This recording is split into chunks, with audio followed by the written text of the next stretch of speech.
வணக்கம் மக்களே. So welcome to kaneeshreenalogics. நான் உங்கள் மணி. ஒரு விஷயம், ஃபர்ஸ்ட் ஆஃப் ஆல் வந்து நம்ம பசங்க ஏன் இவ்வளோ பதறாங்க, ஏன் இவ்வளோ ரியாக்ட் பண்ணுறாங்க அப்படின்னு எனக்கு புரியல. ஸோ உடனே வந்துட்டு இப்போது நிறைய பேர் வந்து ஐபிபிஎஸ் பிஓ ரிசல்ட் பார்த்துட்டு கொஞ்சம் பேர் வந்து உடனே வந்து மனம் உடஞ்சிடுறாங்க. ஸோ இப்போ தான் நான் ஆப் கிளாஸில் இருக்கும்போது தான் ரிசீவ் பண்ணேன் நிறையா மெசேஜஸ். ஸோ அதை பார்க்குறச்ச இவ்வளோ அட்டன் பண்ணேன், வரல, இவ்வளோ அட்டன் பண்ணேன், இப்போ நான் படிக்கிறது வேஸ்ட்டாக, இத்தனை நாள் ஆச்சு அண்ணா, நான் இதான் வந்து எதிர்பார்த்துருந்தேன், இவ்வளோ வேக்கன்சியை வந்து எதிர்பார்த்துருந்தேன், இந்த வேக்கன்சி எனக்கு கிடைக்காம போச்சு. என்ன சொல்கிறது, ரொம்ப கஷ்டமாக இருக்குது அந்த மெசேஜ் வந்து ரிசீவ் பண்ணும்போது. அப்போனா நம்ம மேலே எதுவும் தப்பு இருக்கா அப்படின்னு எனக்கு வந்து தோணுச்சு.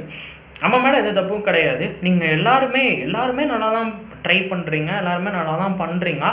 அப்போ என்ன நடந்திருக்கும் அப்படின்னா, மேபி அந்த டைம் ஆஃப் ப்ரெசண்ட்டில் வந்து நீங்கள் கொஞ்சம் பதறி இருக்கலாம், சரியா? ஸோ அந்த பதறல்னால ஏதாச்சும் ஒரு 2-3 மிஸ்டேக் வந்து பண்ணனால நார்மலைசேஷனில் உங்களுக்கு வந்து போயிருக்கும். அதனால உடனே வந்து என்னால் முடியாது, நான் வந்து அவ்வளோதான், நான் வந்து இவ்வளோதான், நான் வந்து தயவுசெய்து யோசிக்காதீங்க.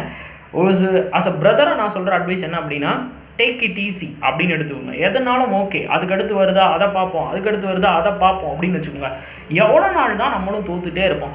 ஒரு நாள் கண்டிப்பாக ஜெயிப்போம். கடவுள் வந்து எத்தனை வாட்டி நம்மளை தோக்கடிச்சிட்டே இருப்பார், எத்தனை வாட்டி தோக்கடிச்சிடுவார். ஒரே ஒரு வாட்டி சரி பாவண்டாயவன் பொழைச்சி போடா அப்படின்னு விட மாட்டாரா? அது வரைக்கும் நம்ம என்ன பண்ணோம் அப்படின்னா, நம்மளுடைய செய்கையை சிறப்பாக செஞ்சுக்கிட்டே இருக்கணுமா. இது வந்து இன்னொரு விஷயம் நான் வந்து ரிசீவ் பண்ணது என்ன அப்படின்னா, என் ஃப்ரெண்ட்ஸ் எல்லாருமே சொல்லுவாங்கண்ணா, நான் நல்லா படித்தேன், நல்லா போட்டு பார்த்தேன் அப்படின்ட்டு. அப்போ ஒரு விஷயம் நல்லா தெரிஞ்சுக்கோங்க, ஒரு வீரன், மாபெரும் வீரன் ஒரு போர்க்களத்தில் செல்லும்போது அவன் வீரன் என பறைசாற்ற மாட்டான் அப்படின்னு வாங்கலாம். அதாவது புராணங்களில் இந்த வார்த்தைகள் வந்து இருக்கும். ஒரு மாபெரும் மன்னனோ ஒரு மாபெரும் வீரனோ போருக்கு போகிறப்ப, நான் பயங்கரமான வீரன், என்னை யாவனுமே எதுக்க முடியாது, நான் அடித்து எல்லாத்தையும் துவம்சம் பண்ணிடுவேன் அப்படிலாம் சொல்லவே மாட்டான். அப்படியே காமாக இருப்பான், வாயை திறக்கவே கூடாது. சாதனை புரியும் வரை தன்னுடைய வேதனையும் தன்னுடைய திறமையும் வெளி சொல்லாது இருத்தல் வேண்டும்னு சொல்லுவாங்க. ஸோ எனக்கு என்ன இடத்துக்கு நான் போகணுமோ அது வரைக்கும் நான் வாயை மூடிட்டு இருக்கணும்.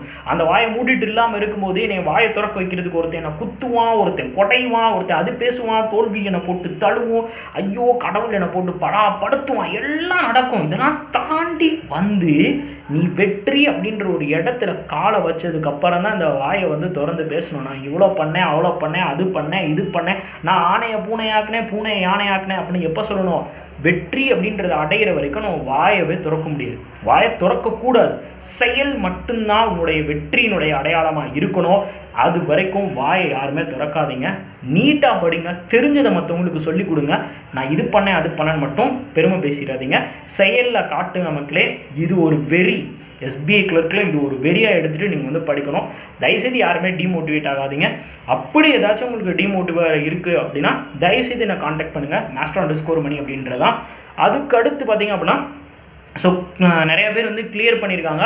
கிளியர் பண்ணவங்களாம் தயவு செய்து மெயின்ஸுக்கு படிங்க. உங்களுக்கான மெயின்ஸுக்கான கிராஷ் கோர்ஸ் நம்ம ஆப்பில் வந்து போயிட்டுருக்கு. எஸ்பிபிஓ அண்ட் ஐபிபிஎஸ்பிஓ ரெண்டுக்குமே சேர்த்து தான் கொண்டு போயிட்டுருக்கோம். அதிகமான கண்டென்ட்டு மெயின்ஸுக்கு கொடுத்துற ஒரே இது என்ன அப்படின்னா நம்ம மட்டும்தான். இதை நாங்கள் வந்து உறுதியாக சொல்லுவோம், ஏன்னா நாங்கள் செயலில் காட்டியிருக்கோம், ஓகேவா? ஸோ அதனால் மறக்காமல் வந்து கிளியர் பண்ண எல்லாருமே இன்னும் கொஞ்சம் நல்லா பூஸ்டப் பண்ணி படிக்கணும் அப்படின்னு ஆசைப்பட்டீங்கன்னா நம்மளுடைய கிராஷ் கோர்ஸ் வந்து யூஸ் பண்ணிக்கோங்க மக்களே. அதில் டீட்டெயில் ஃபுல்லாமே டிஸ்கிரிப்ஷனில் கொடுத்துருக்கோம், மறக்காமல் யூஸ் பண்ணிக்கோங்க. So thank you so much.